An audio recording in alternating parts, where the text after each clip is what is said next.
आज 1 महीना हुआ है, महीने 1.5 महीने इन तरीके बरसात का पानी और गंदा नाला का पानी अपने घर में आवे और आप पानी पीवना आते मजदूर होना पड़े इलाते ये प्रशासन ने चेतावनी मतलब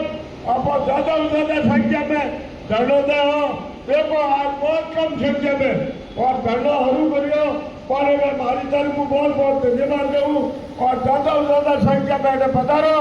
और 75 नोट तक में माता गिनीजे माता पानी गिनीजे तो ये आते आप थोड़ी भूल तो कर दी क्योंकि आप वोट गलत दे दिया। आप बिजली को हालत देखो, पानी को हालत देखो, बरसात को हालत देखो,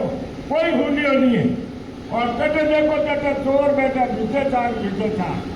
हमारे में बिजली कर क्यों मारो बिल आयो 1 लट्टू चले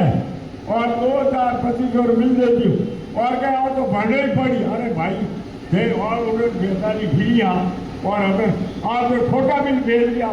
तो कोई पता नहीं होना दिए जादू बदलाल आया है जादू पता नहीं बिल्कुल मस्त बैठा है और बरसात का पानी हर नगर लाडली बच्चियों में धक्का मारे दरबार की पेट्रोल पंप का इतनी हालत खराब है एक अभी से पानी भरियो पूरी तरीके और गंदा पानी आ रहा है नजर और गाँव में और मजदूर हो गया कई मकान टूट गया ये पानी मरीज और मकान है तो गिर गया कोई होना नहीं है हुतूड़ी सरकार ने हुतूड़े बदले ने अपने जगावना पड़ी और जगावना आते अपने ज्यादा से ज्यादा संख्या में भेड़ा होना पड़ी घंटों 2 घंटे धरने की बोली हुई ज्यादा से ज्यादा और